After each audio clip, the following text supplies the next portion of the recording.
Iran के supreme leader का नया वीडियो देखकर ट्रंप युद्ध से भाग रहे हैं। अमेरिकन मीडिया के दावों के मुताबिक राष्ट्रपति ट्रंप ने अपने टॉप मंत्रियों और कमांडरों से दो टूक कह दिया है कि अब वो ईरान युद्ध और लड़ना नहीं चाहते। दावा किया जा रहा है कि ईरान जिस तरह से जंग को लंबा खींच रहा है उससे ट्रंप के होश उड़ गए। उधर दूसरी तरफ दावा किया जा रहा है कि सुप्रीम लीडर मुस्तफा खामेनेई ने ईरान के परमाणु प्रोग्राम को तेज करने के लिए आदेश दे दिए हैं।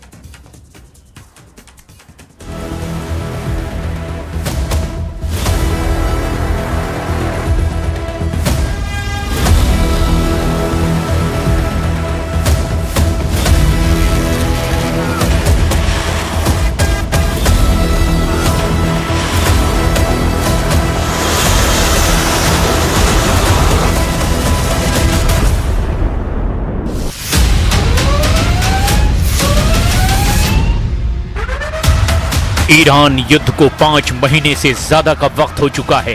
अरब सागर से लाल सागर तक बमों के धमाके, मिसाइलों के हमले और फाइटर जेट के तूफानी हमलों से पूरा इलाका कांप चुका है। लेकिन 5 महीने से ज्यादा के युद्ध के बाद अब ईरान युद्ध ऐसे दौर में पहुंच चुका है जहां अमेरिका अब 5 महीने से चल रहे युद्ध को 50 घंटे में खत्म करना चाहता है। ट्रंप को एहसास हो चुका है कि ईरान के परमाणु प्रोग्राम पर लगाम तब तक नहीं लगाई जा सकती जब तक कि ईरान के साथ आर पार का जमीनी युद्ध ना हो। लेकिन दिक्कत यह है कि ईरान के साथ जमीनी युद्ध करने से ट्रंप ने साफ इनकार कर दिया। यही वजह है कि अमेरिकी सेंट्रल कमांड यानी कि सेंटकॉम ने अपने पीस युद्ध पोत से हॉर्मुज पर कब्जा करने का नया प्लान एक्टिव कर दिया है। इधर मुस्तफा के नए वीडियो और मुस्तफा और राष्ट्रपति मसूद पजेश्कियन की आपात मीटिंग से वॉशिंगटन से लेकर तेल अवीव तक जबरदस्त खलबली मची हुई है। दावा ये किया जा रहा है कि ईरान ने अपनी परमाणु चाल में ट्रंप को पूरी तरह से फंसा दिया है और अब ईरान युद्ध अमेरिका और इजराइल के साथ साथ अरब देशों पर भी बहुत भारी पड़ने लगा है।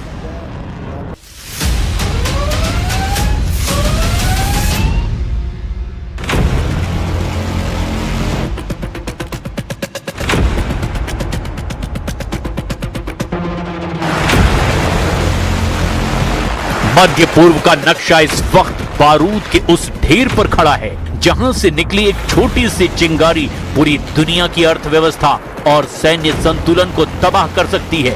फरवरी में शुरू हुआ अमेरिका, इजराइल और ईरान का युद्ध अब अपने सबसे घातक और निर्णायक मोड़ पर पहुंच चुका है। फारस की खाड़ी से लेकर यमन के मोचा तट तक और तेहरान के गुप्त बंकरों से लेकर वॉशिंगटन के ओवल ऑफिस तक अगले 48 घंटे इतिहास की दिशा बदलने वाले हैं। एक तरफ अमेरिकी राष्ट्रपति डोनाल्ड ट्रंप बिना किसी न्यूक्लियर डील के युद्ध से बाहर निकलने का एक गुप्त रास्ता तलाश रहे हैं, तो दूसरी तरफ तेहरान के बंकरों से सुप्रीम लीडर मुस्तफा खामेनेई की रहस्यमयी मौजूदगी और राष्ट्रपति मसूद पजेश्कियन के साथ हुई इमरजेंसी मीटिंग ने पूरी दुनिया की खुफिया एजेंसियों को हाई अलर्ट पर डाल दिया है। अगले 48 घंटों में मिसाइलों और ड्रोनों का भयंकर तांडव देखने को मिल सकता है।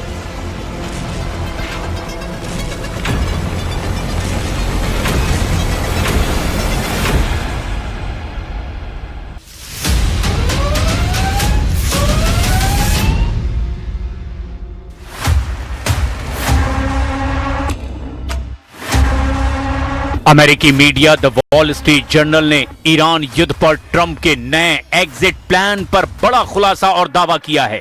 अमेरिकी राष्ट्रपति डोनाल्ड ट्रंप ईरान के साथ बिना परमाणु समझौते के भी जंग खत्म करने पर विचार कर रहे हैं। वॉल स्ट्रीट जर्नल के मुताबिक अमेरिका की एक बड़ी शर्त हॉर्मुज स्ट्रेट को पूरी तरह से खोलना है। अगर ईरान वहां से गुजरने वाले कारोबारी जहाजों को बिना किसी रुकावट के आने जाने देता है तो अमेरिका जंग से पीछे हट सकता है। रिपोर्ट के मुताबिक राष्ट्रपति ट्रंप पिछले कुछ हफ्तों से इस योजना पर लगातार काम कर रहे हैं। उन्होंने अपने सीनियर अफसरों से कहा है कि अगर ईरान हॉर्मुज स्ट्रेट खोल देता है तो अमेरिका औपचारिक परमाणु समझौते के बगैर भी संघर्ष खत्म करने को तैयार हो सकता है। पहले अमेरिका की सबसे बड़ी शर्त ईरान के साथ नया परमाणु समझौता करना था, लेकिन जंग लंबी खींचने के बाद उनका फोकस बदलता दिखाई दे रहा है। वॉशिंगटन में अमेरिकी राष्ट्रपति डोनाल्ड ट्रंप के लिए ये युद्ध एक नासूर बनता चला जा रहा है। अमेरिका में मध्यावधि चुनाव में 3 महीने से भी अब कम का वक्त बचा है और 5 महीने से जारी इस युद्ध का अब तक कोई ठोस हल नहीं निकल पाया। ट्रंप प्रशासन के अब ये गले की फांस बन चुका है। द वॉल स्ट्रीट जर्नल की ताजा रिपोर्ट और ताजा तरीन राजनीतिक घटनाक्रम के मुताबिक राष्ट्रपति ट्रंप अब ईरान के साथ बिना किसी औपचारिक न्यूक्लियर डील के भी ये युद्ध यहीं खत्म करने और अपनी जीत का ऐलान करने को तैयार हैं। ट्रंप का नया प्लान सिर्फ एक शर्त पर टिका हुआ है, ईरान हॉर्मुज को जहाजों की आवाजाही के लिए पूरी तरह खोल दे।